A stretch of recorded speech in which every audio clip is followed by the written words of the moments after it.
The mahogany dining table at my parents' house seemed to stretch endlessly, laden with our family's traditional Thanksgiving spread. But the turkey wasn't the only thing getting roasted that evening. Still selling used clothes, Sarah? My sister Victoria's voice dripped with condescension as she adjusted her channel jacket. I thought surely by now you'd have found a real career. I took a slow sip of wine, letting the expensive vintage, which I quietly provided, roll over my tongue. If only they knew that the little thrift store they loved to mock had become the foundation of something far bigger. The store's doing well, actually, I replied mildly. We just opened our third location. Oh, honey, my mother sighed, exchanging knowing looks with Victoria. When you say location, you mean another recycled clothing shop in a strip mall, right? Victoria smirked. Meanwhile, my luxury brand just secured another round of funding. We're projecting billion-dollar revenues next year. I thought about the reports sitting in my other office, the one my family didn't know existed, showing exactly how precarious Victoria's company's financial position really was. But I just smiled and helped myself to more stuffing. The truth was, my little thrift store had taught me something invaluable 10 years ago. While Victoria was busy chasing fashion trends and burning through investor cash, I discovered that vintage clothing wasn't just about recycling. It was about recognizing hidden value that others missed. Remember when Sarah thought she was going to be a fashion designer? Victoria laughed, turning to her husband James. Thank God she settled for selling second-hand clothes instead of embarrassing us at Fashion Week. My father cleared his throat uncomfortably. He'd been the one to suggest I scale back my ambitions after fashion school, claiming the industry was too competitive for someone like me. Now he avoided my eyes across the table. What they didn't know was that I had never given up on that dream. I just found a different path to achieve it. It started with a single vintage dyer dress I found buried in a donation bin. While researching its history, I discovered an entire underground network of high-end vintage collectors and dealers. People who understood that true fashion wasn't about the latest trends, but about quality, craftsmanship, and timeless style. That knowledge became power. My little thrift store expanded into carefully curated vintage collections. Then came the private showings for selective clients. Eventually, I launched my own brand, Phoenix Fashion House, under a different name, using the lessons learned from decades of fashion history. But my family didn't know about Phoenix. They didn't know that the mysterious company quietly buying up struggling fashion brands and turning them around was mine. They certainly didn't know that I now controlled more of the industry than Victoria could imagine.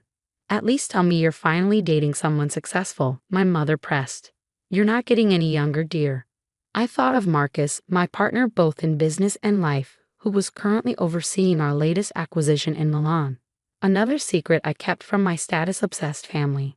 Still single, I said cheerfully. Too busy with the shops. Victoria rolled her eyes. Those shabby little stores can't possibly take that much time to manage. You should let me set you up with someone. Maybe they can help you find a more prestigious position. I hid my smile in my wine glass. This morning, I'd signed the papers to acquire a controlling interest in one of Victoria's main competitors. By next quarter, her billion-dollar projections would be worth less than the paper they were printed on. Speaking of positions, my father turned to Victoria. How are things really going at Stellar Fashion? I heard some rumors about cash flow problems. Victoria's smile tightened slightly. Just temporary growing pains. We're in talks with several potential investors. I knew those talks had all fallen through. Victoria's company was hemorrhaging money, burning through cash with overambitious expansion plans and poor inventory management. She'd forgotten the first rule I'd learned from my vintage business.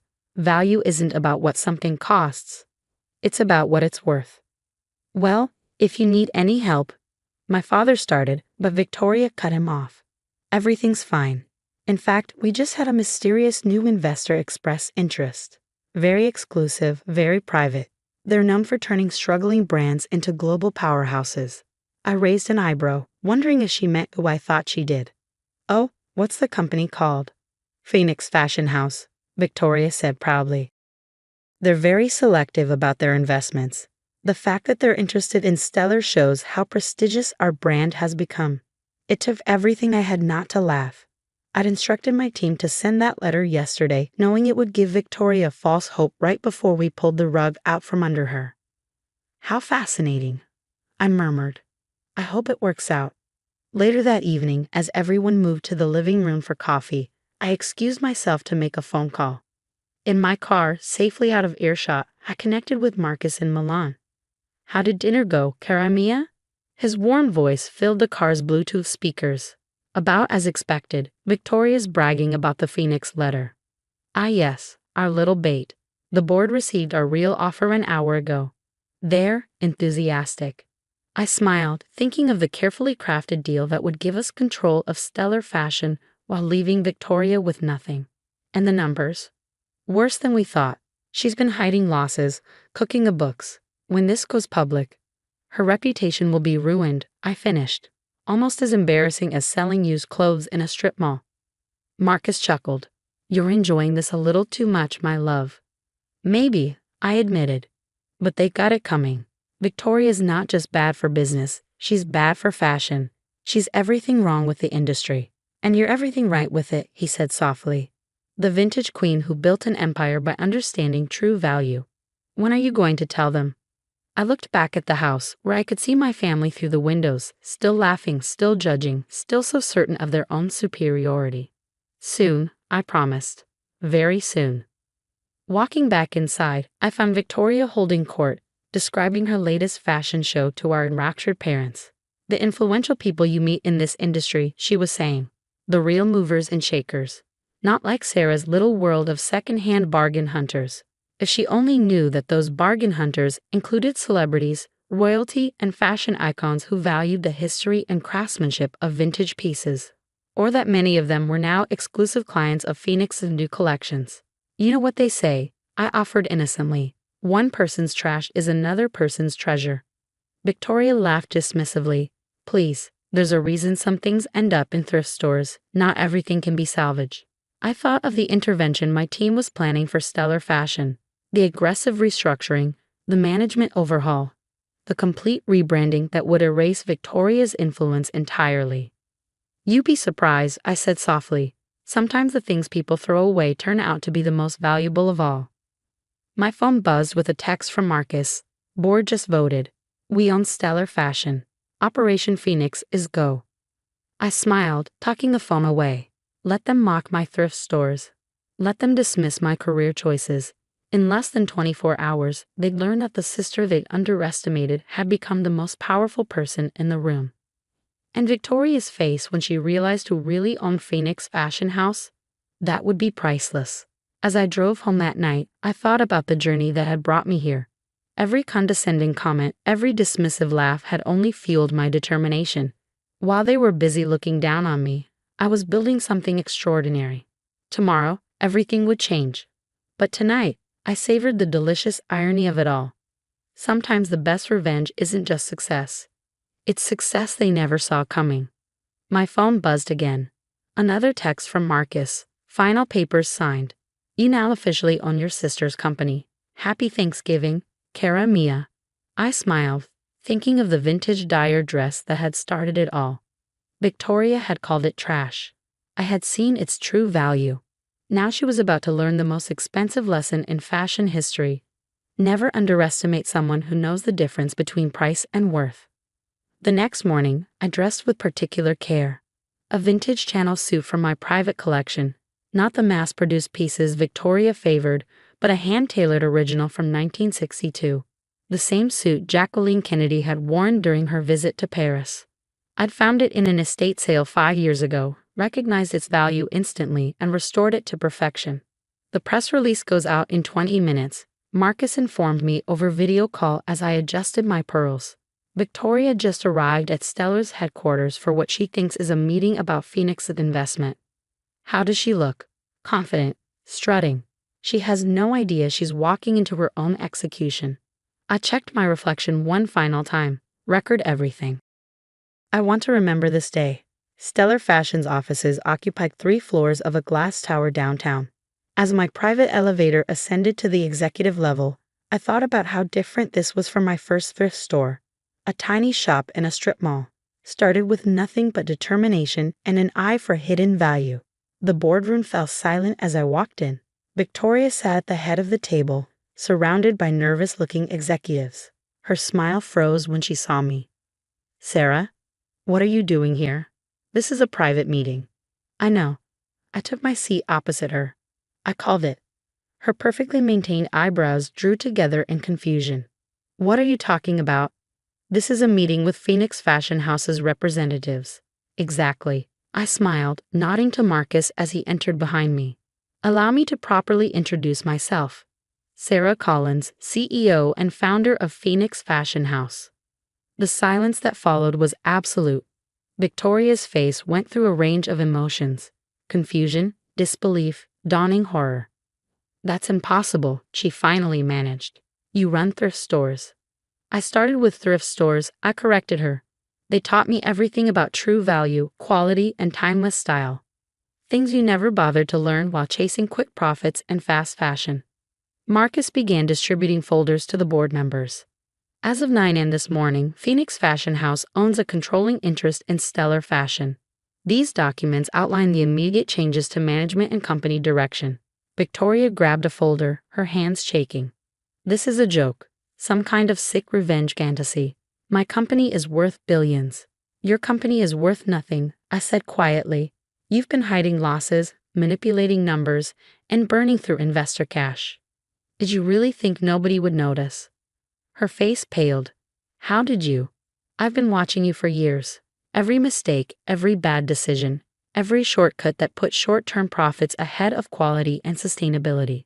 I knew eventually you'd dig yourself into a hole you couldn't escape. The board would never agree to this, she protested, looking around for support. But the other executives avoided her eyes. The board voted unanimously last night, Marcus informed her. They've seen the real numbers. They know Stellar is 3 months away from bankruptcy without Phoenix's intervention. Victoria stood up suddenly, her chair scraping back. Mom and Dad won't let you do this. When they find out. Find out what? I asked mildly. That the daughter they dismissed built a fashion empire while you ran yours into the ground. That all those years they spent mocking my career choices, I was becoming one of the most powerful people in the industry. This isn't fair, she whispered. Fair? I stood up slowly. Was it fair when you told everyone at fashion school that I had no talent? When you convinced Dad not to invest in my first store? When you spent years belittling my work while riding high on borrowed money and fake success? The boardroom doors opened again. My parents stood there, looking shell-shocked. I'd had Marcus invite them, knowing Victoria would call them anyway. What's going on? My father demanded. Victoria called us hysterical. Perfect timing, I said. You're just in time to see what your unsuccessful daughter has been up to. Over the next hour, Marcus and I laid out the full scope of Phoenix Fashion House's operations. The global network of high-end boutiques. The vintage collection worth more than Stellar's entire inventory. The sustainable fashion initiatives that had revolutionized the industry. All those times you laughed at my little thrift stores, I told my stunned family I was building something real, something lasting. While Victoria was chasing trends and burning money, I was learning what really matters in fashion. Quality, craftsmanship, and vision. But how? My mother whispered. All these years. Because you never bothered to look closer, Marcus answered for me. You saw what you expected to see, a small-time retailer beneath your notice. You never wondered where those rare vintage pieces in celebrity photographs came from, or who was behind the industry's biggest turnaround stories. Victoria had sunk back into her chair, her designer outfit suddenly looking cheap and gaudy compared to my historic Channel suit.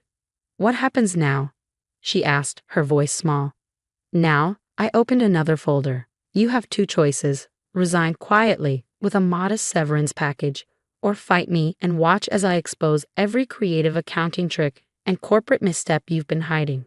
Either way, as of today, you no longer control Stellar Fashion. You'd do that to your own sister. I thought of all the times she'd done worse to me. You taught me everything about family loyalty, Victoria. All those Thanksgiving dinners, all those snide remarks about my career choices. Consider this your final lesson in true value. My father cleared his throat. Sarah, surely we can discuss this. Come to some family arrangement. Like the arrangement where you refused to invest in my first store? I asked quietly. Or the arrangement where you told me to give up on my dreams because the fashion industry was too competitive for someone like me. He had no answer for that. The papers are signed, Marcus announced. The press release went out 5 minutes ago. It's done. On cue, phones around the table began buzzing as the news broke. I could see the headlines now. Phoenix Fashion House acquires Stellar. Industry's mystery power player revealed. I've arranged a car to take you home, I told Victoria, who seemed to be in shock. Take the weekend to decide which option you prefer. But either way, clean out your office today. As security arrived to escort her out, she turned back to me. Did you enjoy it? All these years watching me dig my own grave? I considered the question carefully. I learned from you, Victoria. You taught me that success isn't about how much something costs. It's about seeing value where others don't. Every time you mocked my thrift stores, you just proved how little you understood about true worth. After they had all gone, Victoria to pack up her office, my parents to process their new reality, the board members to begin the transition. Marcus and I stood looking out over the city. Feeling satisfied, cara mia? He asked softly. Not satisfied, I corrected him. Justified. There's a difference. Later that evening, I visited my original thrift store, the humble shop where it had all started. The bell above the door chimed just as it had thousands of times before. Jenny, my first employee and now regional manager, looked up from sorting donations. Saw the news, she grinned. How did it feel? I ran my hand along a rack of vintage dresses waiting to be evaluated. Like everything coming full circle, the sister who sold trash now owns the sister who only valued things by their price tag. Poetic justice. More than that, I said, pulling out a promising-looking evening gown. A lesson about true value. One my family finally had to learn. My phone buzzed. Victoria, finally ready to talk. But I let it go to voicemail. She'd spent years telling me my time wasn't valuable. Now she could wait for mine. Instead, I focused on the dress in my hands. Even under the dust and wrinkles, I could see its potential. Like everything truly valuable, it just needed someone who could recognize its worth. You know what the best revenge is, Jenny? I asked, holding the dress up to the light. What's that? I smiled, thinking of Victoria's face when she realized who really owned Phoenix Fashion House. Success they never saw coming, wrapped in a vintage Channel suit they thought was trash. The end.